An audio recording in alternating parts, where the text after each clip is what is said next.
Yo, what is up everybody? Hope you're all having a good day. Welcome back to the channel. So we've got another unboxing, and this time it's nothing German, it's nothing American, it's British, and it is the Challenger 2, the main battle tank of the British Armed Forces. This one is from Iraq 2003. I believe OP means operation, so it's Operation Telic, I want to say. I've got no idea. But the Challenger 2, honestly, one of my personal favourites.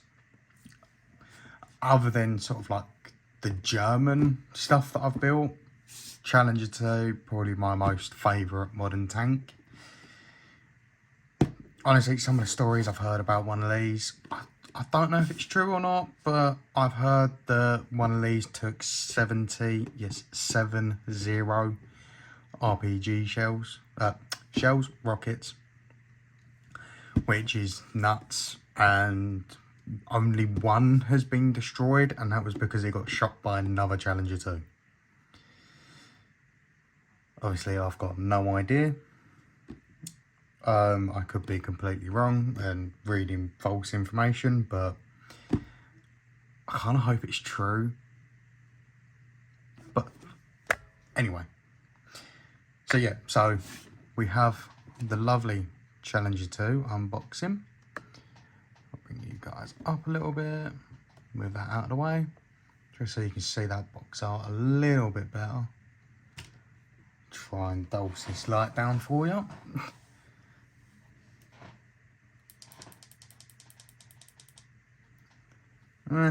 Still kind of showing, but there you go. That's what the box art looks like. So if it's a bit too dark, but yeah. Anyway, so this is a 1/35 scale. This is by Trumpeter. If some of you have watched the 1/16 Panther video, that was Trumpeter as well. So obviously on both of these sides here, don't really have much information. It just tells you that it's a Challenger. Then we've got some photos, the name. Then of course on this side we've got our little bits. Try and handle that a little bit better for you. Yeah, so we've got our little bits of information coming down here. So I'll get rid of this box. Check out the instructions. Let's go. Okay, so we are back with our Challenger 2 instructions. So, Trumpeter, usually on the front, gives you all the little bits of information you need straight off the bat. Got a lovely black and white photo of the Challenger 2 sat on the front as well. So, of course, as soon as we come in, we've got sort of the sprues all laid out. This does come with the rubber band tracks, and it does also tell you how to make an antenna as well.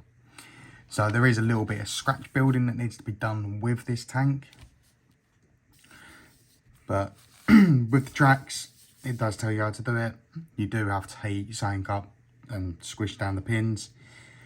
It's also then telling you to sort of do the idler, the sprocket and the road wheels straight off the bat as well, which usually isn't left until later stages, but I'm just speaking from previous tanks that I've built. And then we've got the lower hull assembly, suspension arms, coming over to attaching all of our road wheels, idler and sprockets, rear panel, jerry can, and yes, they are all labelled as well, so you can follow the steps. At any point you want to pause it, go right ahead, have a look. And then look, we're carrying on with the rear panel, then the upper hull. But I see, this is probably just me nitpicking a little bit, but I'd put front upper hull assembly because it is more on the front than it is on the back. And then I'd do this one as rear upper hull assembly. But that's just me. You can either agree or disagree. It's just my personal opinion. And then we're coming over here. Looks like we're getting some storage on. Getting our engine cover on. Yeah, all in all, I'd say these instructions are pretty nicely laid out. Apart from this bit where it kind of all looks a little bit jumbled. But I've had experience with Trumpeter models, so I can kind of understand their instructions. Which isn't too bad. Their instructions are nicely laid out, but if you are new to the hobby, I wouldn't jump straight to a Trumpeter. I would advise going with a Tamiya because their instructions are so much better laid out. Personal opinion, again, please let me know your opinions in the comments. I'd love to hear them. So here we're starting to put on our side armour, which is what kind of brings the iconic look to the Challenger 2. I haven't only really seen them with these side pieces. If I saw them without, I think it would look a bit weird, but that's just me. No, I just feel it would be a bit weird. Anyway. Oh, well, that's a bit upsetting. This top that goes over the front is an add-on package and not included. I don't know how I feel about it. Because I feel like that should be in there. But, beggars can't be choosers, eh? Anyway, so, we've got our main gun, we've got our machine gun, we've got another machine gun. We've got a toolbox. Like, that's quite a lot. Well, this is main gun and sort of maybe getting started on the gun mantlet a little bit. Then we've got building the machine gun, the 7.62 GPMG. I mean, I'd just call it an MG, but I didn't realise it was a GPMG. I'm going to guess that's general purpose machine gun. I mean, please, someone, let me know. So it looks like we're getting that onto the commander's hatch. And then we've got our toolbox, which we've got to make holes in. And then we've got our actual turret assembly.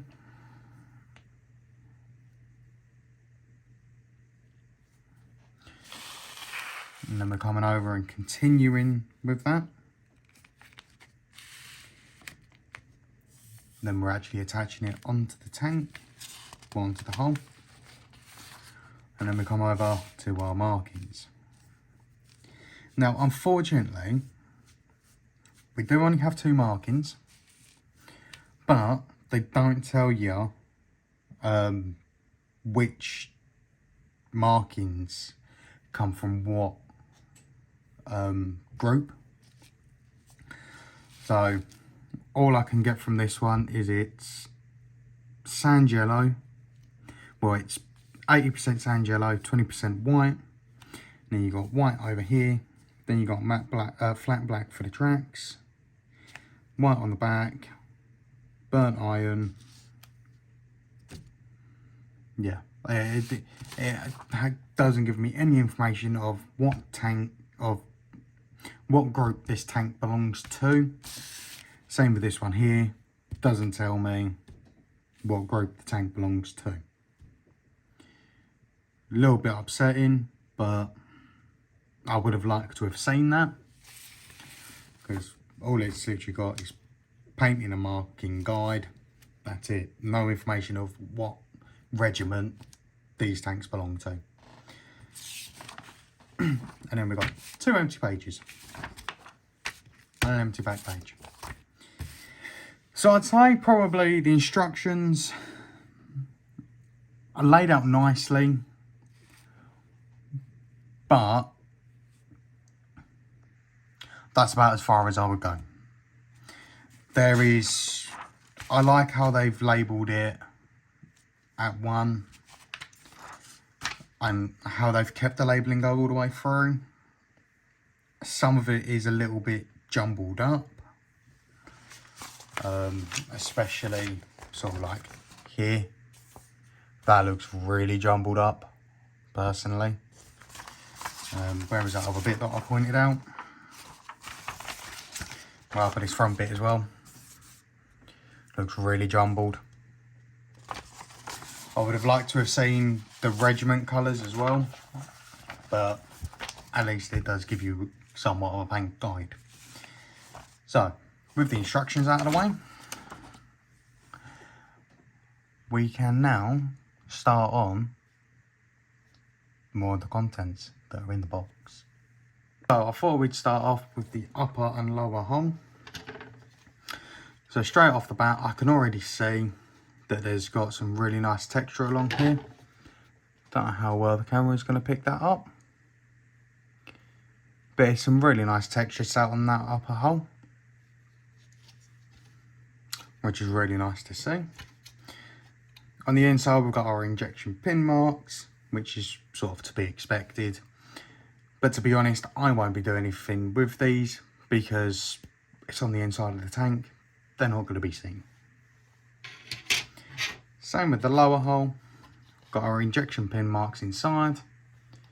We've got our copyright and our Trumpeter logo in there as well, with a little bit of sort of wording. On this, not as much detail on it.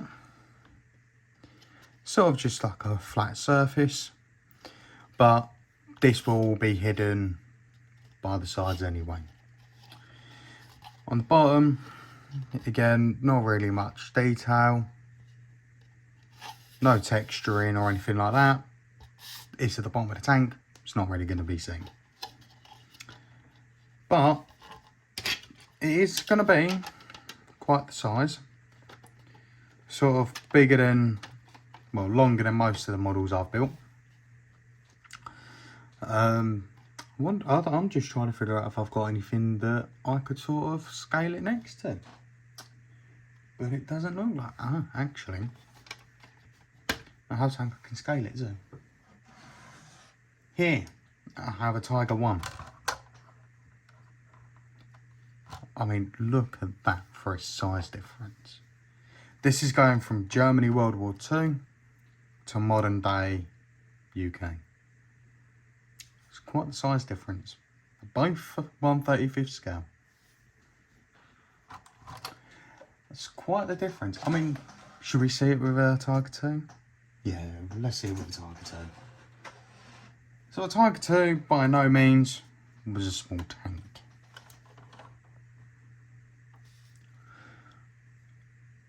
The Challenger is only a fraction of the size bigger in 1/35. Obviously, once we've got the turret and everything on this one, we'll come back. And once this has been built and painted, we'll do a full size comparison with King Tiger. Because I think that would be quite interesting. Anyway, so yeah, so that's our upper and lower hull. So, up next, be rude not to, is going to be the turret. I have a feeling this thing is going to be huge. Now, while I get me hobby stuff out. So, I have a feeling that this is going to be a fair size. So we've got, obviously it's in two pieces because you've got where the main gun needs to go in. And then we've got how it will connect. So all it will do is you've got them two pins there. You line them up with the pins underneath there. And then spin it. And there you go. Your turret is then a part of the tank.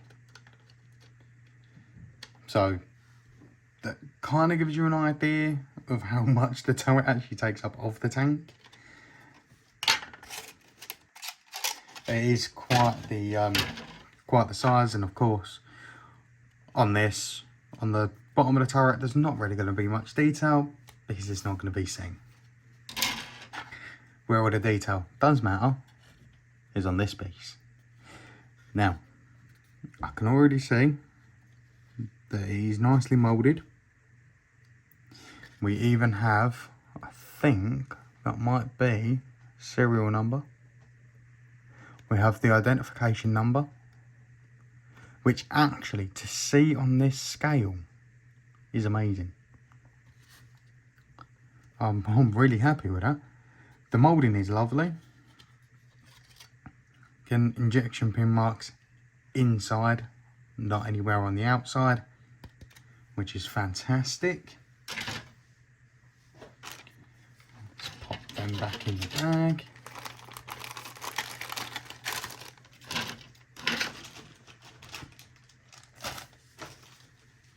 Right, let's deal with some wheels and some suspension arms while I learn to talk again. So I will just pull one of these out because the other one is the exact same. So here we've got our swing arms, we've got our road wheels and idler, we've got our roller wheels by the looks of it, we've got our suspension. I think they are little bits of extra protection. So you've got where the road wheel will go on, I believe this sits over it, just like an extra little bit. But yeah, so that's that one. And as I said, the other one is the exact same, so you actually get two of them.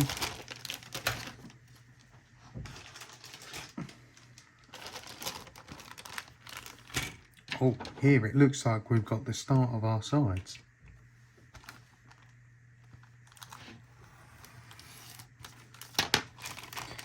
Now remember, with a hobby knife you're meant to cut away from yourself, not towards. Don't do it with me. Be better. Okay, so yeah, so we've got our front fenders. Looks like we've got some vents for the turret. Looks like we've got our front and rear fenders. We got, I think these are the lower parts of the sides. I could be wrong, but again, there's some really nice detail on these.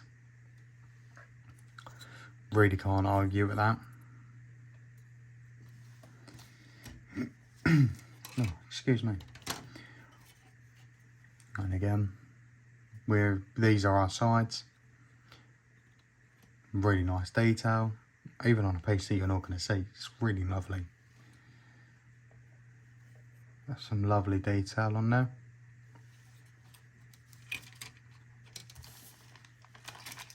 And I don't even think this kit actually cost me a lot either. I think this is one of Trumpeter's cheaper ones, I want to say.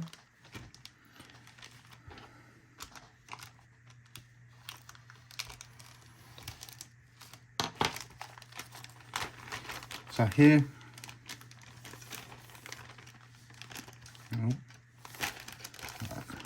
we got our poly caps.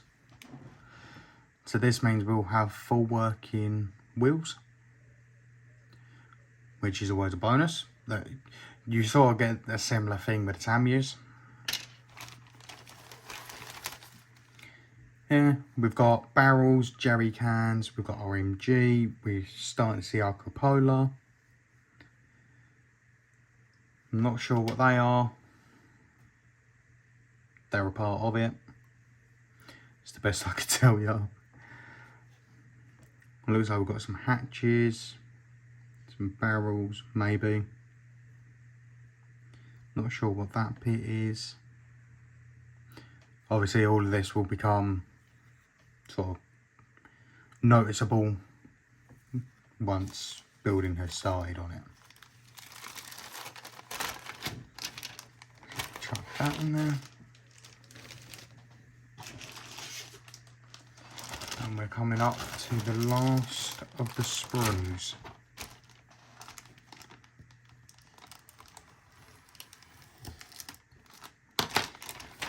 Okay, so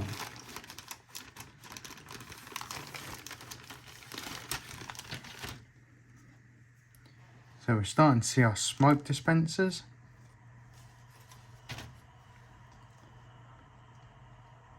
So I'm trying to figure out what most of these parts are.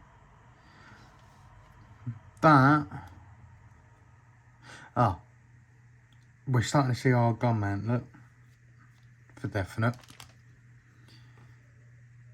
Again, look at the detail on all this. I know I keep going back to it, but the detail is just amazing, especially for a 2002 kit that's, I think, just been reboxed. Maybe someone could let me know in the comments if it's a rebox or not. Here we go. So we got our sprockets here, our engine cover, which has got some really nice detail on that. Got our side skirts, we've got our main gun, we've got our tow ropes. We've got, I think that's for our stowage, that's our rear panel. Which, you know, as to be expected, injection pin marks.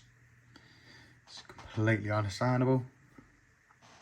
And they do stand out a fair bit, but they're on the inside, so it doesn't really matter. Even our hatch here has some really nice detail on it.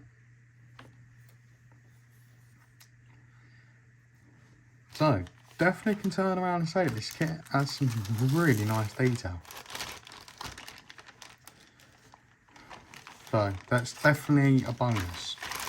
Definitely makes it worth it. Especially if you haven't built a Challenger 2. Then it's quite nice to add one to your collection. Before we get on to them, we will get on to the tracks. So these are rubber band tracks, so they kind of stretch. These ones ain't actually too bad. I say that.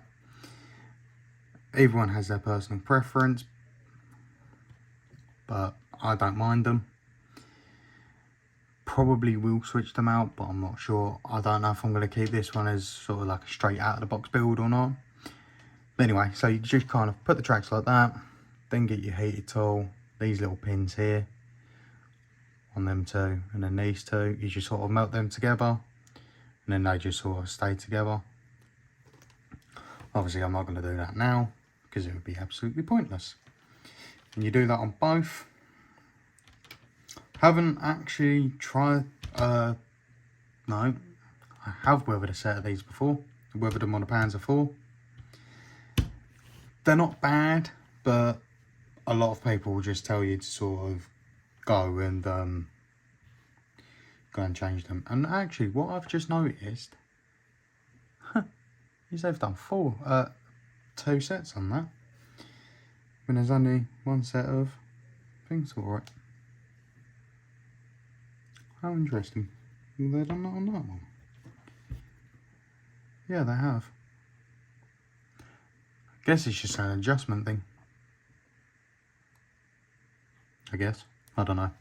Anyway, getting rid of that.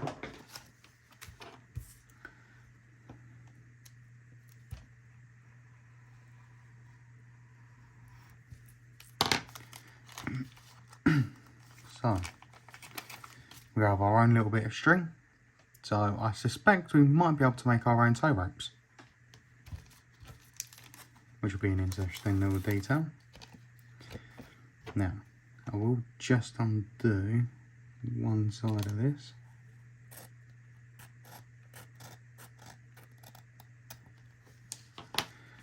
Okay.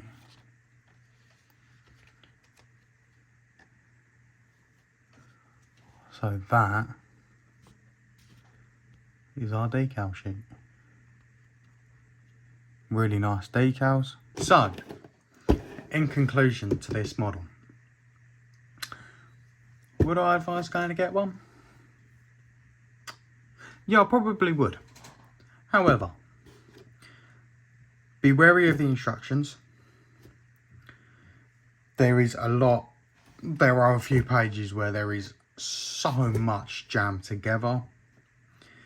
If you're experienced with Trumpeter models or model building in general, you'll whiz through them. If you're sort of starting to branch out into other companies, this one may not be a good one to start with. But if you want a challenge, then by all means, get the Challenger too. It's in the name. But no, if you're wanting to sort of go into the modern era of tanks, this is definitely one for the collection. Definitely can't go wrong with it. I mean, who doesn't like a Challenger 2? I know there's all the Leopard 2 fans, the M1A1, the M1A2. God, there's quite a few tanks. Can't even remember them all. But this is definitely one that you should add to your collection. Doesn't matter if it's the 2003 Iraq MBT. You could get the one from the operations in the 80s that I've completely forgotten the name of. You can get one that's done from the 90s. You can get one from modern day. It doesn't matter. But if you're wanting to stem out into modern MBTs and modern era of tanks, then this is definitely one to add to your collection. If you're wanting to sort of enhance your skill, this could work, but it could also get you extremely frustrated. But everyone likes a challenge now and again. So with that, like, subscribe, leave a comment of your favourite model kit, and maybe a model kit that helped you stem your skills. I'll see you all in the next video. Peace.